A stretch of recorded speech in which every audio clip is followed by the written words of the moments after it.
everybody, Cindy A. Lewis here. Welcome. It's time for one simple thing. Day 15 already. Craft Your Stash edition. We are creating space to create. And day 15 is to organize one drawer. Just stop.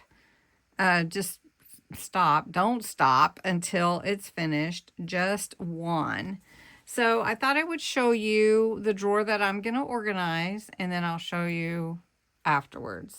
So one second. Okay, as organized as I am, you can see this drawer needs some tender loving care. So I'm going to organize this one a bit and show you when I'm done. All right, now that I've cleaned it out and organized my papers and post-it notes, my remotes and some electronic things here and cleaners, and then this is some inspiration cards here, and I have room for actually a few more things in my drawer. Now I know where everything is at to my right.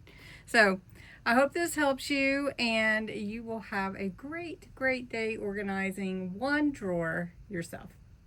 Have a good day.